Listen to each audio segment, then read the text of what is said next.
Hello and welcome back. In this video, we're going to continue on taking a look at our shape and form, and we're going to discuss the creation of the normal and our height map.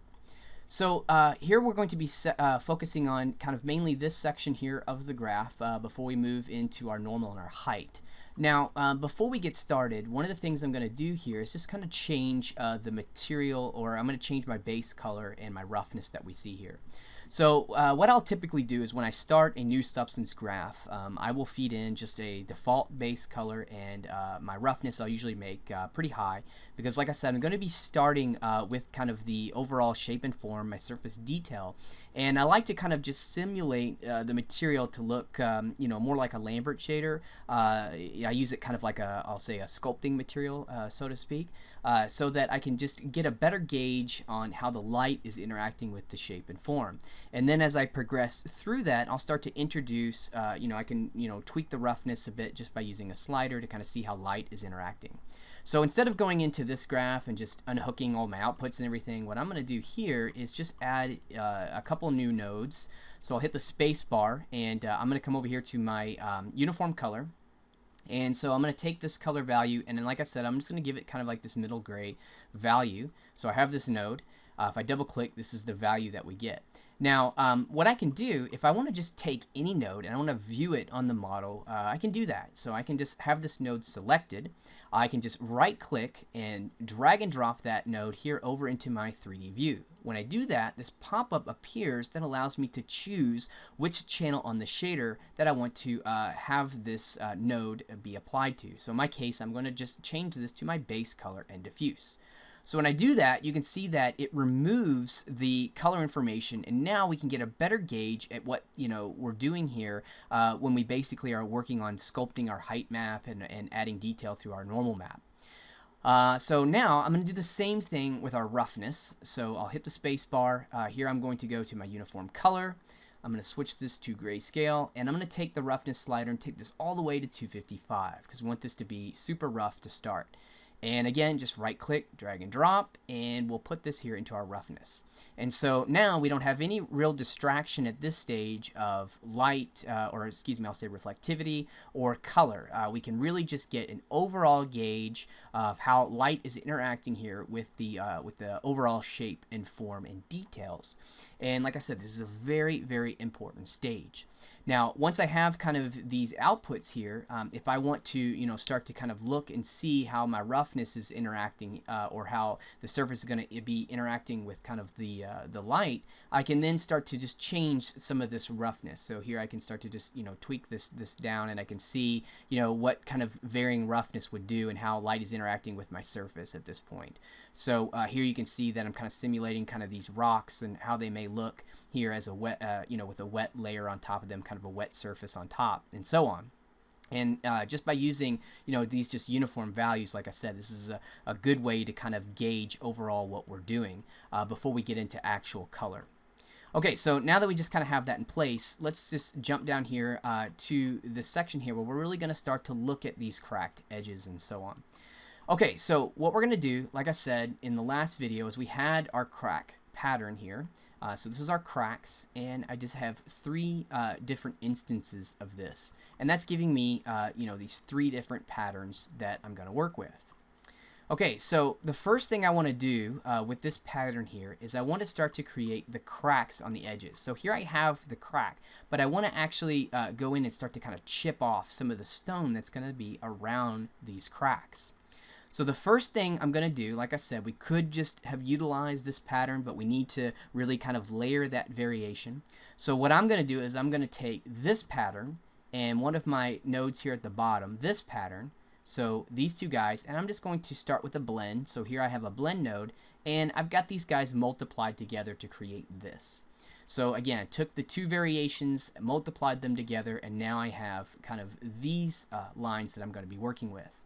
And like I said, what I want to do now is these are going to be kind of like the cracks in the rock, but it's very smooth. It doesn't look good at all. It's very cartoonish at this point. And what I want to do is I want to take this line and I want to start to introduce some cracks or some chips around these edges into the rock. And so a really good technique to do that is to utilize this slope blur grayscale node. So first, let me just come over here and just kind of double click this, and let me just run this here in my 2D view so you can see what I'm trying to create. And the idea is, at this point, I'm kind of looking at this like it's like a height map, which it actually is. That's what we're creating here. So we're visualizing this with a height, so you can see that here in the, kind of these line areas, it's very dark. And then we basically just kind of slope off over here to these white areas. What's really nice about this effect is if we zoom in really close, just look at these kind of nice hard edges that we get. So if we look at the white edges now as kind of like the flat part of the rock, this is like the top of the rock, you can see that we are kind of sloping down into the crack, but we now have these kind of nice kind of hard edge areas like this around the edges where the cracks are. And so we are getting a lot of this kind of cool or kind of this nice variation to this. Now, the slope blur takes two inputs. It takes the grayscale input, so in our case this is just going to be the line. This is the combined cracks that we blended together, we multiplied together. Then we need to give it a slope, and the slope is just going to be some type of noise pattern. And so what I've done here is I've utilized this clouds noise. So here over in our library, if we just search in our noises, here's where we would find that clouds. And here you can get different effects, again, depending on what noise you kind of what noise you're going to use. I used this clouds just because of the kind of variation that it was giving me.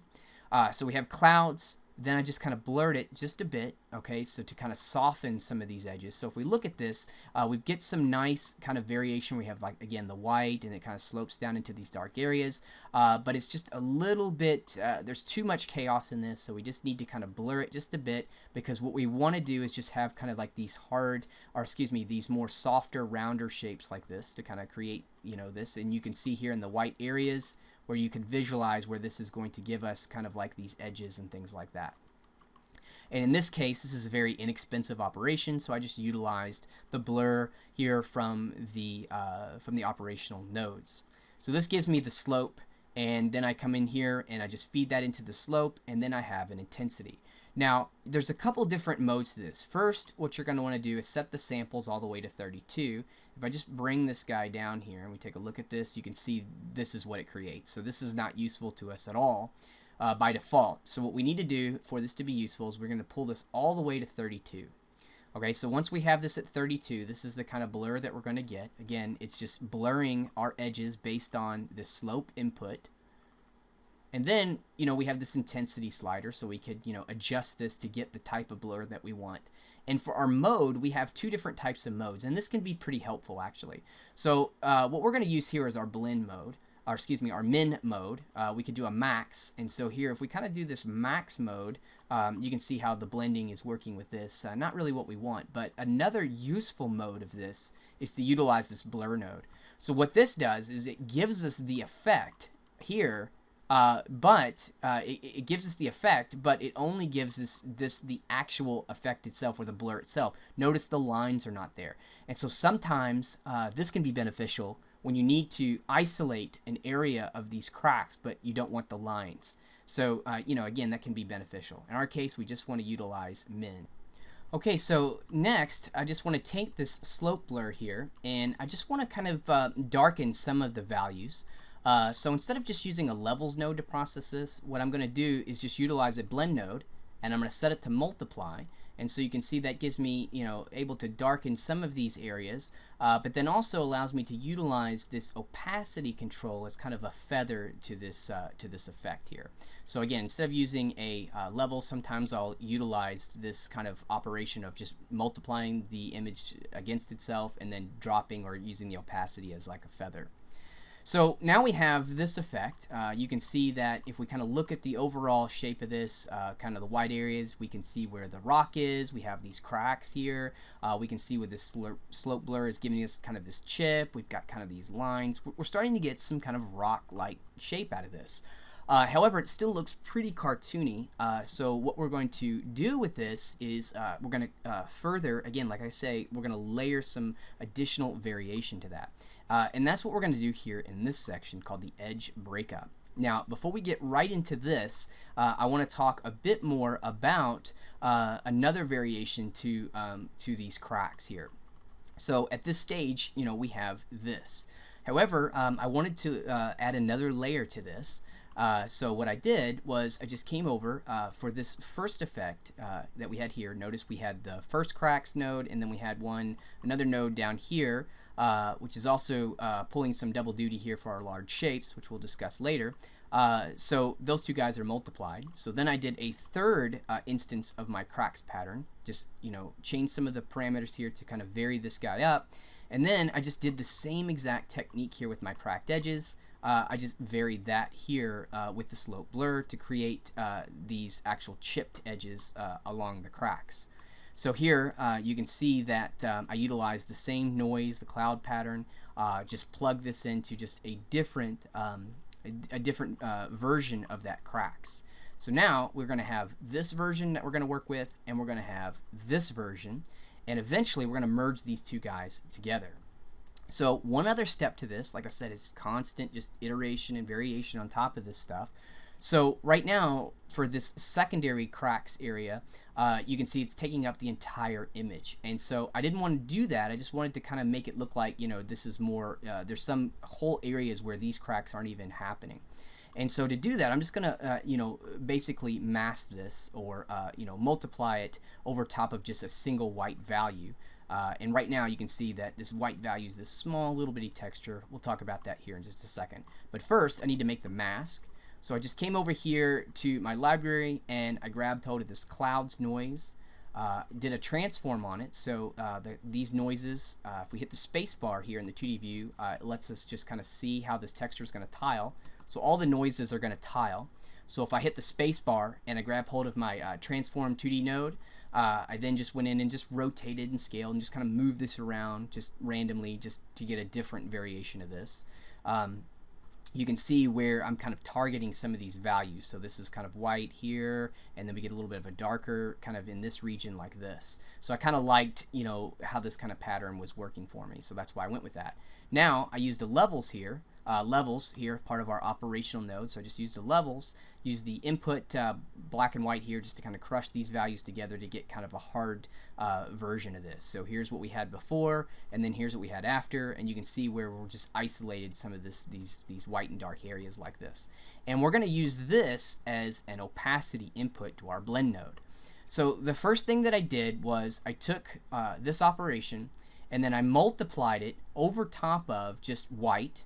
And then I used this here as a mask opacity so that you can see that this opacity here is going to reveal, it's going to be black. In the areas that it's black, it's just going to reveal this white uniform color, and the areas that it's white, it's going to reveal the cracked parts of that. And so I just was doing this just to kind of create some random just cracks, but then utilizing this to create just some blank areas where none of these cracks were taking place. So here in this blend node, you can see that I have these nodes and they're kind of chained together. So if I select one of these nodes and I hit D on the keyboard, that's going to undock it, and so I can do the same thing with the levels. All right, so why do I have this uniform on the levels? Why am I doing all of this operation? Okay, so the reason being, and I kind of got lazy, I didn't do this everywhere, but I kind of did it in this area so that I can just kind of showcase an optimization technique. Okay, so right now you can see that we're working in 2K here in my graph. My base attributes value, notice here, let me just kind of back out and let me just double check this. So if I just double click out here in my graph, yes, my output size here is set to absolute and we're at 2K for everything.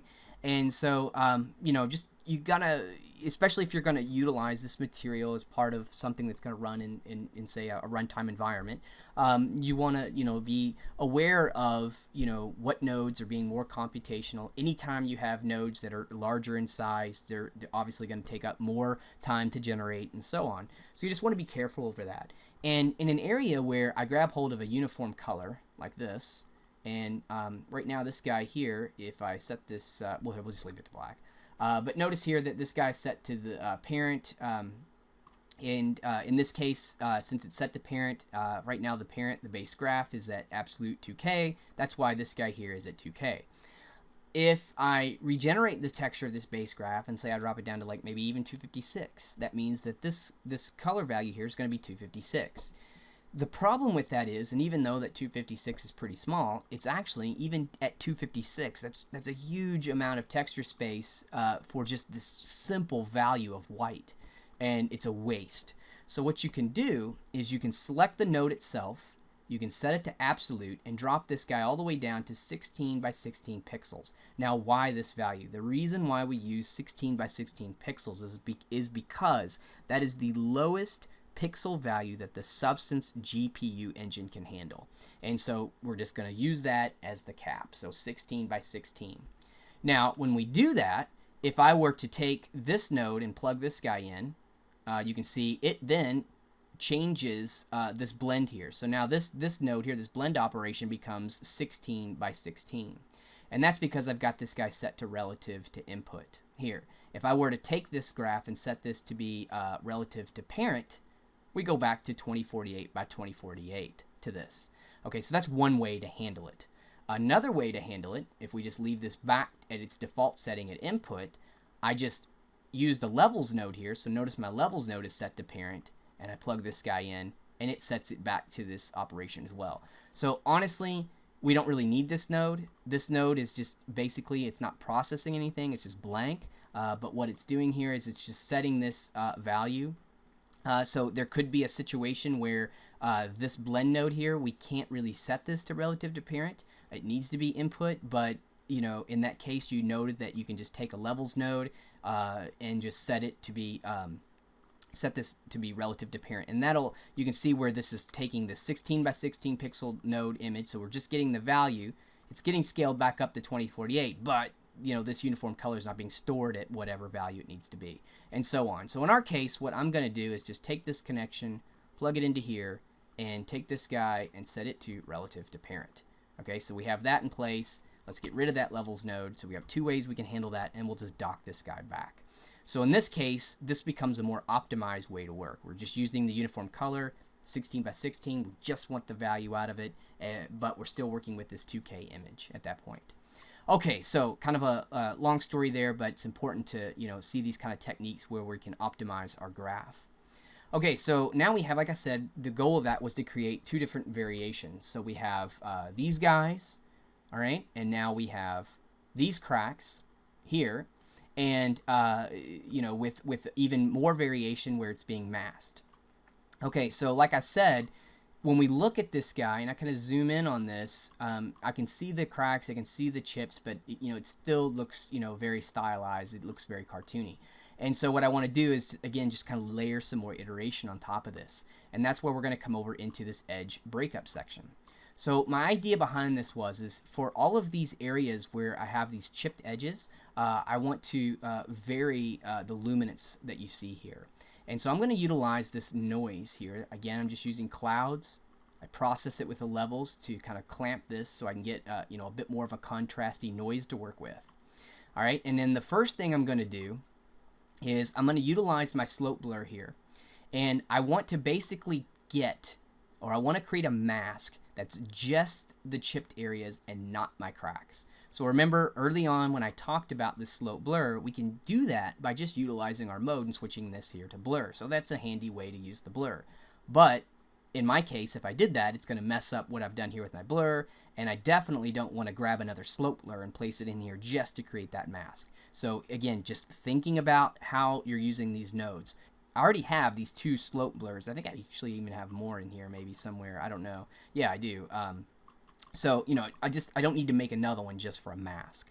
So what I'm going to do is I'm just going to come up here and I'm going to start to make a mask where I isolate the area that I want to work on.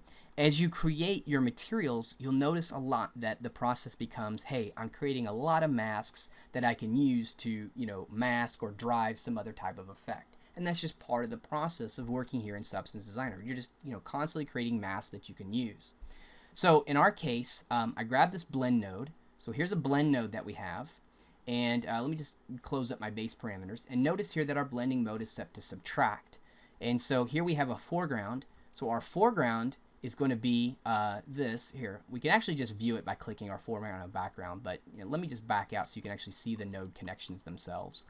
So here we have our operation where we you know, left off our multiplied over top of itself slope blur to get this, and then we're going to subtract this from our lines. So here's our lines is coming into our background, and when we do that, we get this. So here you can see that we've basically done this operation so that we can isolate just the chipped areas. So now that we have the chipped areas isolated, I went and grabbed another blend node. Let's take a look at what this guy does. This blend node is taking in our noise effect, and it's basically doing an operation. This is a darken over top of these white areas. So now we get this. And so the whole purpose of this effect is so here we are, let's look at it like this. So let's see, here we are before, okay? So if you kind of look at some of these cracked areas, see it's, somewhat uniform how it looks. And now, once we just kind of utilize or combine or blend in this noise, you can see we kind of eat away at these corners just a little bit more. It's subtle, but it just helps drive the effect. Again, like I said, the idea is that we're just layering in this variation. All right, so then we take this effect, and now we're going to, let's see what we're doing next here, is we're going to add the original blend. So let's just back out a little bit here, and let's see what this is doing. So here we have our default value here, and we're going to add that back over top of this. So we're going to take this white area that we have, and we're going to add it over top of these areas. And here's what we get. So now you can see the difference here. Now we've really started to kind of chip into these and just kind of erode and put a bit more chaos into this. Okay, so here's what we have. Let's see here. Let's go over here. Here's what we had before.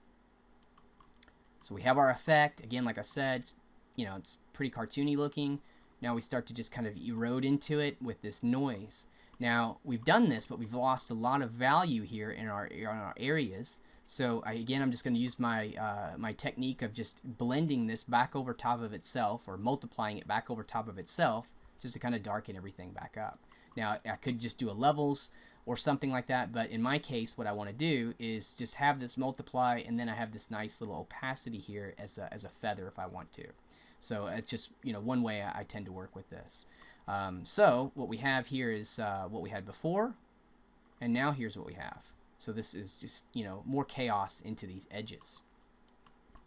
All right, and so the next thing is we do the same thing with our bottom effect. So remember, we had this secondary cracks layer, and we need to you go in and break up these edges here for these chipped areas. So we did the same thing. We took a blend node, we subtracted the operation from the lines to get, to isolate just the chipped areas. Then we did a darken effect over top of the noise. So here is our darken mode. Then we added that back over top of the original. So now here's what we get. So here's what we had before, and here it is after we've processed it with this noise. And now we need to basically kind of multiply it back over itself so we get some of our value back. And so now that we have these two guys in place, now here we're going to just multiply them together with another blend. And now this becomes the cracks that we get. So the cracks with the chipped edges. And this is a lot more chaotic. This looks a lot better of an effect than it does when we look at it from this standpoint. So here's what we had before. You can see again, this looks okay, but it's kind of cartoony. It looks more stylized type look.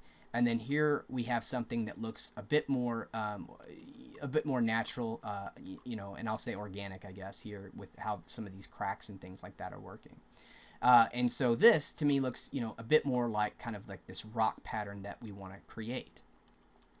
And so now this becomes basically our cracked edges and our with edge breakup, and all this is getting passed here through this node. So here we'll zoom in onto this again. Now, there's a section here with some small shapes. So if we look at this, we've been talking about, at this point, we've been talking about the lines, and we've been talking about the chipped edges and so on. But this big white area here, nothing's happening in this. This is all still very, very uniform. And so now it's time to kind of break this up a bit. So to do that, I'm calling this kind of the small shapes. So the small shapes, first thing I do is I grab hold of this fractal sum. This is a great noise. I love using this noise here. And this is here, again, just in our noises, you've got fractal sum base. Gives us some nice controls to vary this fractal pattern. So I processed it through a levels. Here you can see that basically just clamped in my input black and white just to kind of introduce some contrast to this guy. And then I'm going to slope blur this. So right now, if we look at this again, we've got some nice pattern again, like I'm talking about here. We've got these white areas that it kind of just, slopes down into these dark areas. So if we view this as a height map, you can see we're kind of getting this pattern.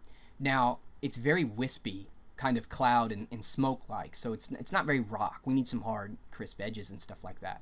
So a way to do that is to utilize, well, slope blur again.